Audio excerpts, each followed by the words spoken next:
Bonjour à tous. Eh bien, prenons encore un instant ce matin pour lire et méditer un deuxième passage du livre du ciel de Louisa Picaretta. Au nom du Père qui m'a créé, du Fils qui m'a sauvé et du Saint-Esprit qui me sanctifie. Amen. Jésus, je me plonge en toi, dans ta divine volonté, je m'unis à toi, je m'identifie à toi, je me fusionne en toi et je te demande, Jésus, de prendre les commandes de mon existence. Viens prendre les rênes et viens agir tout au long de ma vie, tout au long de cette journée. Viens particulièrement dans ce moment méditer toi-même ce nouveau passage, ce nouvel enseignement que tu nous donnes pour nous élever, pour ennoblir nos âmes, les embellir et nous faire grandir en sainteté. Que rien ne se perde, Seigneur. Viens vraiment toi-même méditer chacun de ces mots que tu as bénis. Et que tous ces mots puissent produire du fruit pour ta gloire. Vraiment, Seigneur, que nous puissions devenir pour toi des tabernacles d'amour, de consolation, des sources de réjouissance et d'amour. Vraiment, glorifie-toi dans ce moment et viens vraiment parler à travers ma bouche. Envoie-moi ton Esprit Saint, que je reste toujours dans ta vérité. Le passage que nous allons méditer est celui du 22 décembre 1921. C'est Louisa qui parle. Je continuais dans mon état habituel, et mon toujours aimable Jésus se révéla à l'intérieur d'une lumière brillante. Louisa voit Jésus vraiment dans une lumière éclatante. Se dispersant comme une pluie de lumière, ces gouttes de lumière tombaient sur les âmes. Donc vraiment le Seigneur vient distribuer ses grâces, ses bienfaits, ses bénédictions dans tous les cœurs. Il est tout le temps au travail pour nous sanctifier, pour nous sauver, pour ennoblir nos âmes, etc. Beaucoup d'âmes ne recevaient pas les courants de lumière, restant comme fermées. Bien sûr, tout est question de réceptivité, d'amour, d'ouverture du cœur. Si notre cœur est bien disposé à recevoir, nous allons recevoir tout ce que Jésus veut nous donner. Si nous nous unissons à lui, il va tout nous donner, il veut donner à chacun. Mais si nous sommes fermés, froids, indifférents, que notre cœur est porté sur les choses du monde, que nous nous remplissons de ténèbres, que nous ne voulons pas de Jésus, nous n'allons rien recevoir. Et c'est ce que Louisa voit. Elle voit toutes ces pluies de lumière qui se déversent dans certaines âmes et qui coulent le long des âmes, mais ne rentrent pas dans l'âme. Pour d'autres personnes qui sont vraiment complètement indifférentes à ce que Jésus veut donner. Beaucoup d'âmes ne recevaient pas le courant de lumière, restant comme fermées.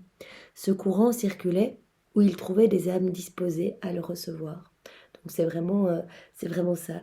Le courant de tous les bienfaits de Dieu, de tous ses attributs divins, de tout ce qu'il veut donner, va venir, ce courant va venir vraiment dans les âmes qui s'ouvrent, qui sont disposées, mais pas dans les autres. Alors mon doux Jésus me dit, pardon, ma fille, le courant de ma grâce entre dans les âmes qui agissent par pur amour. Voilà, toutes les fois où on aime Jésus, qu'on dit Jésus, je t'aime, je veux vraiment vivre pour toi, par toi, en toi, je veux te glorifier à chaque instant, je veux te consoler, je veux réparer au nom de tous, je veux m'unir continuellement à toi dans toutes mes actions. Je veux que mes actions portent les fruits de tes actions. À chaque fois qu'on aime Jésus, vraiment qu'il y a ces dispositions de pur amour, comme Jésus dit, nous recevons en abondance. Voilà, ma grâce, le courant de ma grâce coule vraiment comme un flot, comme un torrent dans toutes les âmes qui agissent vraiment par amour pour moi et leur désir de m'aimer les garde disposés à recevoir le courant de toutes mes grâces. Voilà, le Seigneur regarde toujours nos intentions d'amour. Vraiment, si nous prions mais que nous sommes déconnectés de la divine volonté, que nous sommes déconnectés de Jésus, que nous le faisons par devoir, ou si nous allons à la messe par pure convention ou par souci de mondanité, pour voir certaines personnes, parce que nous sommes invités à un mariage, un baptême, que sais-je, le Seigneur voudra travailler nos cœurs, il va se réjouir de nous voir revenir à lui, de s'unir à nous au moment de la communion, mais si notre cœur est complètement porté sur d'autres choses, qu'on ne pense pas du tout à Jésus, qu'on ne désire pas l'aimer, ni le consoler, ni l'accueillir dans nos cœurs, on ne recevra rien du tout. Je suis aimée et elles sont aimées. Voilà, quand une âme aime, quand une âme a l'intention d'être près de Jésus, Jésus se sent aimé, il se sent consolé, il sent vraiment toutes ces plaies qui sont comme recouvertes d'un baume apaisant, et il peut vraiment venir s'installer dans ce cœur qui s'offre à lui en fait. Ces âmes sont continuellement branchées sur moi et moi sur elles. Donc il y a vraiment ce canal de lumière. Nous allons alors devenir, si nous aimons vraiment Jésus et que nous voulons vivre dans la divine volonté, nous allons être branchés à Jésus continuellement et il pourra vraiment déverser en abondance des torrents de puissance, de sainteté, de grâce, de bénédiction.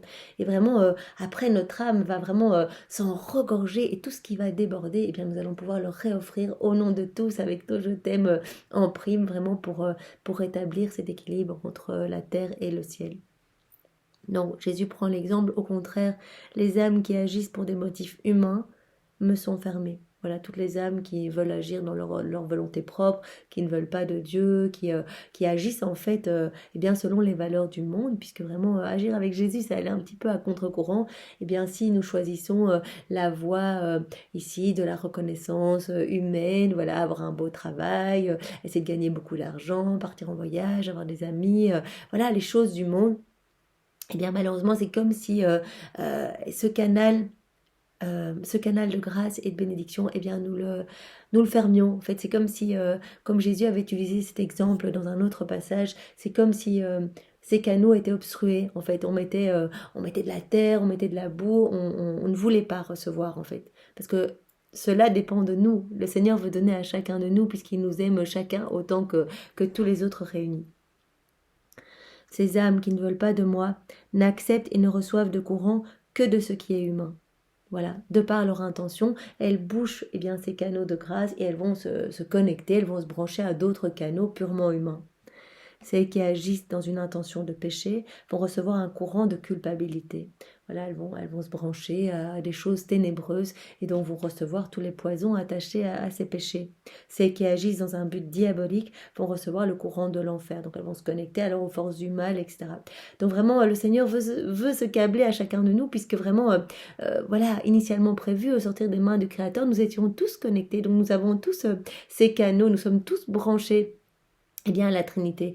Donc, il revient vraiment à nous de laisser vraiment ces beaux canaux vraiment libres, en fait. Ne pas les boucher avec les choses du monde et de rester disponible et de montrer au Seigneur que vraiment il est notre roi, il est notre tout, il est notre bien et que nous voulons lui offrir nos vies. À ce moment-là, eh bien, il va venir se réjouir et déverser dans nos cœurs eh bien, toutes les grâces que les autres ne veulent pas, puisque vraiment lui souffre de ne pas pouvoir donner à chacun. Il se retrouve eh bien, les bras chargés de cadeaux, de présents, de bénédictions, d'amour, de lumière, etc.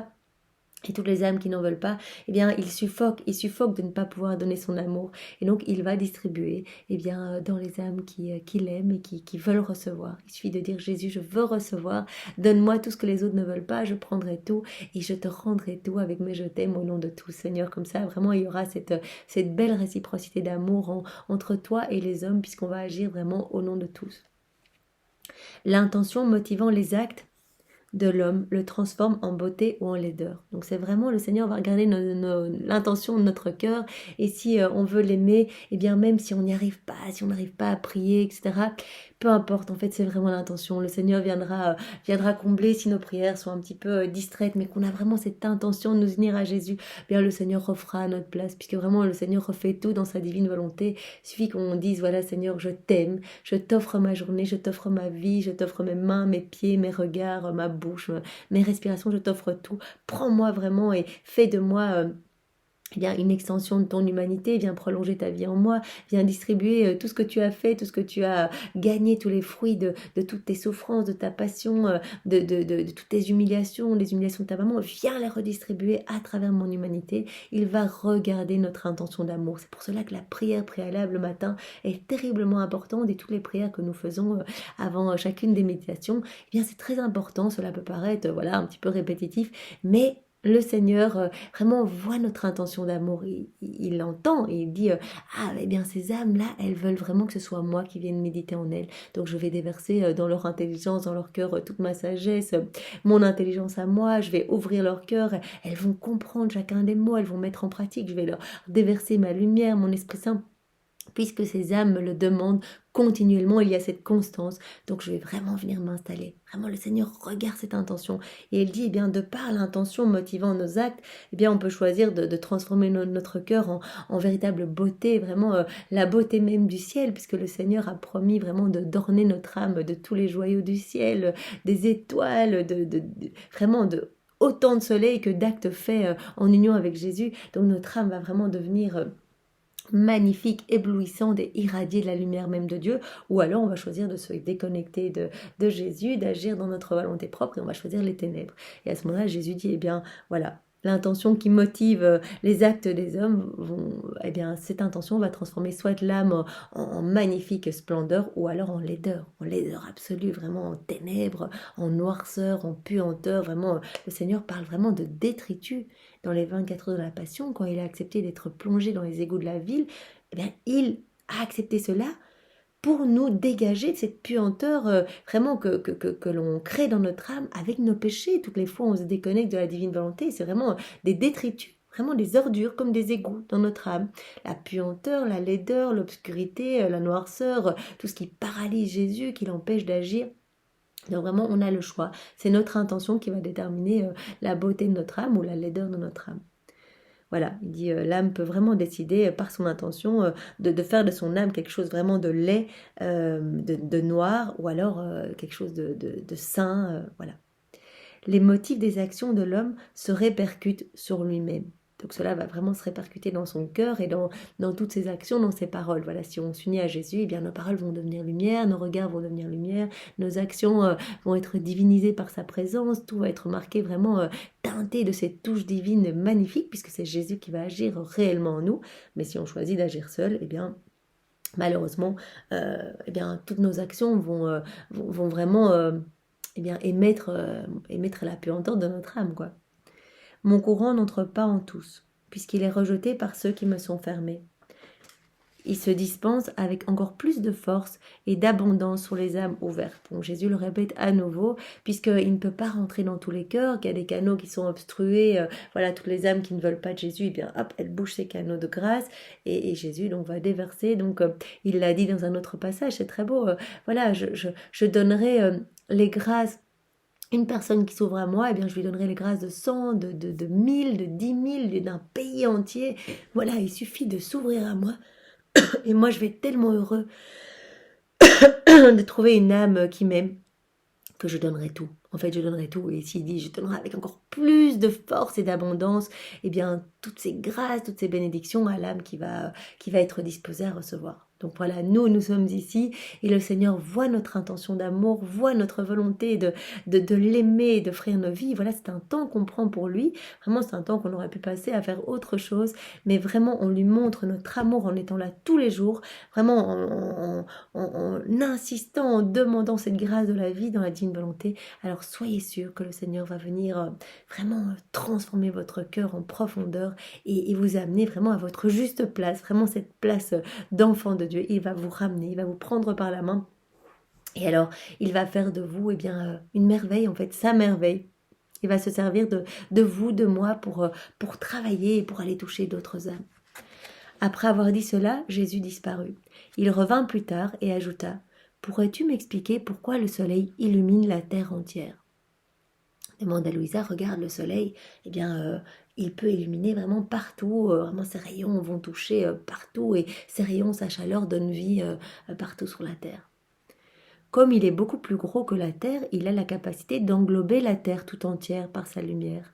Voilà, donc le Seigneur dit c'est parce qu'en fait il est beaucoup plus grand que la terre, donc sa lumière peut vraiment englober partout. Il compare souvent le soleil à sa divine volonté qui englobe tout en fait. La divine volonté de Jésus se trouve partout.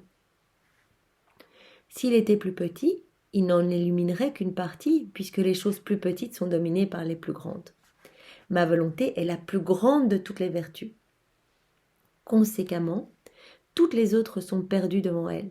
Donc ici, le Seigneur parle des vertus, voilà, qu'on pourrait acquérir dans notre volonté propre, les petites choses qu'on va faire tout seul, les petites choses très saintes, très pieuses, qui sont très belles. Mais le Seigneur dit, mais comparé à l'immensité de mon soleil, de la vie dans la divine volonté, eh bien ces petites choses paraissent vraiment minuscules, elles sont vraiment comme englobées dans ma divinité.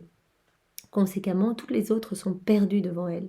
En effet, devant la sainteté de ma volonté, les autres vertus tremblent par révérence. Donc vraiment, le Seigneur nous parle à nouveau de cette sainteté acquise.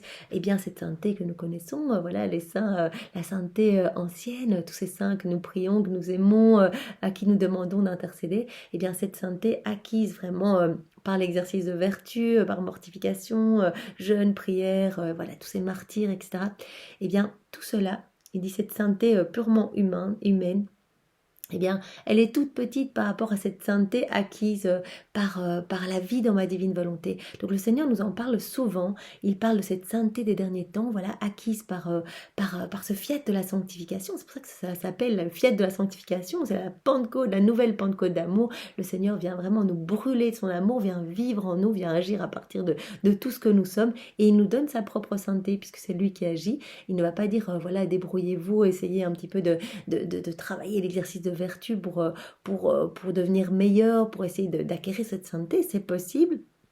Mais par rapport à cette sainteté divine que je vous propose, qui est vraiment facilement atteignable, il suffit vraiment de vous abandonner entre mes mains et c'est moi qui ferai tout le job, c'est moi qui viendrai purifier votre cœur, c'est moi qui viendrai vous donner ma paix profonde, ma joie profonde, tous mes attributs divins à la perfection. Vous savez, voilà, qu'on essaye tout seul d'acquérir eh bien, une sainteté humaine, c'est très difficile. On va se confronter à nos mauvaises passions, nos mauvais désirs, nos mauvais comportements, on va chuter constamment, voilà, à chaque fois qu'on ne sera peut-être pas exposé aux situations favorables pour exercer par exemple la vertu de l'obéissance, eh bien voilà, peut-être que cela dépend un petit peu des circonstances extérieures. Tandis que le Seigneur nous dit, dans la divine volonté, voilà, je viens vivre en vous, c'est moi qui fais tout, vous ne devez réfléchir à rien du tout, vous devez juste me faire confiance, prendre tout comme venant de mes mains, même les choses plus difficiles, vous unir à moi continuellement, c'est ça, c'est vraiment le martyre de l'attention, dire voilà Jésus, je m'unis à toi. Ici c'est difficile, je vis un truc vraiment difficile, j'unis mes souffrances aux tiennes et je sais que mes souffrances vont vraiment me sanctifier, vont sanctifier d'autres âmes, vont porter tous les fruits de tes souffrances à toi. Vous imaginez les souffrances de Jésus pendant 34 ans depuis la seconde 1 de son incarnation. Donc vraiment, il nous parle à nouveau de l'importance de nous abandonner entre ses mains pour recevoir cette sainteté divine, sa propre sainteté.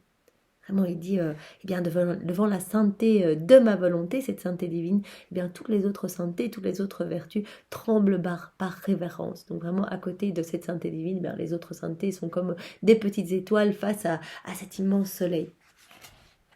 Si en l'absence de ma volonté, les vertus croient avoir réalisé quelque chose de grand, alors, après avoir établi un contact avec la sainteté et le pouvoir de ma volonté, elles voient qu'elles n'ont rien accompli du tout. Voilà, si on a l'impression d'avoir fait quelque chose de super bien, des actes pieux, tout seul, par l'exercice de notre volonté propre, il suffit de venir se plonger quelques secondes dans la divine volonté pour se rendre compte de l'immensité de ce qu'est la divine volonté, de ce que Jésus nous offre, ce prodige des prodiges, le miracle des miracles. Il suffit de faire un petit acte dans la divine volonté, j'éternue, je me frotte les yeux, je m'habille, je marche, je tousse, je baille, que sais-je. Voilà, même des actes tout petits, portent vraiment cette empreinte de la divinité. Cet acte va vraiment apporter vénération, amour, louange, adoration de la manière la plus parfaite, puisque ces actes sont tous faits par Jésus, et donc vraiment, en plus, au nom de tous. Quand on agit en union avec Jésus, c'est chaque fois au nom de tous, vraiment immergé en lui, on laisse Jésus agir, et donc vraiment, il y a tout cet amour que les hommes ne donnent pas, toute cette gloire que les hommes n'ont pas donnée, etc. Donc, il y a vraiment cette harmonie qui peut vraiment être rétablie entre le ciel et la terre. Donc, il dit, un petit acte fait dans ma divine volonté, c'est immense comparé à l'acte le plus saint fait dans sa volonté propre. Donc il suffit vraiment qu'on pense que cet acte est magnifique, et dès qu'on se plonge dans la divine volonté, on se rend bien compte de l'immensité d'un acte fait en union avec Jésus, puisque c'est Jésus qui le fait, et donc vraiment, voilà. On se rend bien compte qu'on n'a rien accompli du tout sans Jésus. En fait, sans Jésus, nos actes sont vraiment minimes, en tout cas. Pour leur donner le statut de vertu, je dois les plonger dans l'immense mer de ma volonté, qui non seulement excelle sur toute chose, mais prête aux choses ses nuances variées de beauté et crée les différentes couleurs, les vernis célestes et leur lumière éclatante. Donc c'est vraiment, si on s'unit à Jésus, que tout va prendre une beauté éclatante, une beauté divine, vraiment tout va prendre les nuances du ciel, voilà, de tous les attributs divins. Voilà.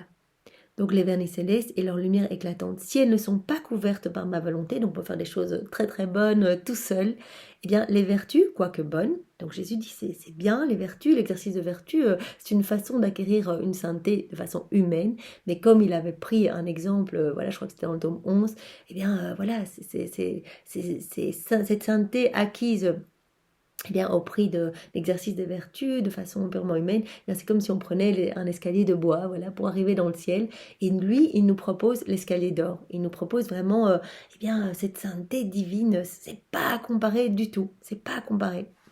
Et donc il dit, même si, voilà, ce que vous avez fait, l'exercice de vertu peut vous paraître vraiment quelque chose de bon, quoique bonnes, ces actions n'ont pas cette forme de beauté. Il n'y aura pas cette lumière étincelante qui va irradier partout, qui va toucher partout dans le passé, dans le présent et dans le futur.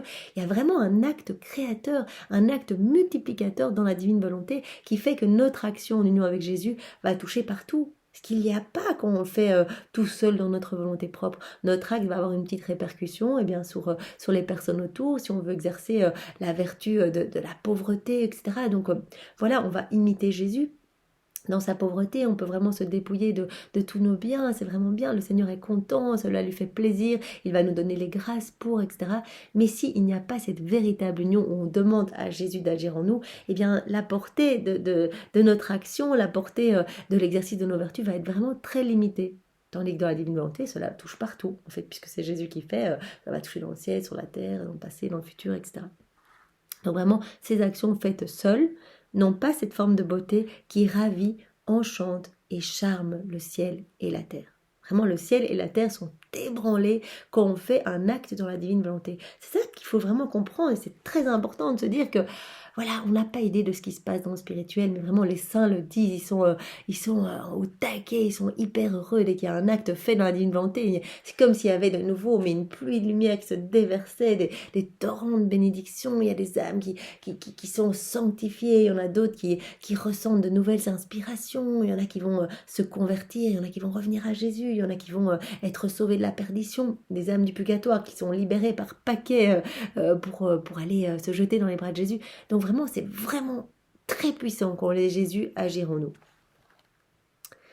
Eh bien voilà, Seigneur, vraiment merci pour ce nouvel enseignement et tu nous as dit une fois de plus combien il était important de s'unir à toi. Donne-nous cette grâce de la divine volonté, que nos canaux soient vraiment bien dégagés, que nous puissions recevoir tout ce que tu veux nous donner pour nous sanctifier. Aide-nous à rester constamment connectés à toi, branchés à toi et que tout puisse vraiment t'honorer, te glorifier, que tu puisses trouver vraiment ton bonheur à vivre dans nos cœurs, que tu puisses t'y installer avec le Père, le Saint-Esprit, que tu puisses agir librement, que nous ne mettions pas des freins à tes actions, Seigneur, et que tu puisses vraiment éclipser les ténèbres partout autour de nous, par nos actions, nos mouvements, nos regards, même si nous n'en avons pas conscience, tout ce que tu fais à travers nous est magnifique, Seigneur, alors nous nous offrons complètement à toi ce matin, vraiment sans réserve. Fais ce que tu veux de nos vies et que ta volonté soit faite, Seigneur. Au nom du Père et du Fils et du Saint-Esprit. Amen. Soyez tous bénis et passez une belle journée dans la divine volonté de Jésus. Au revoir.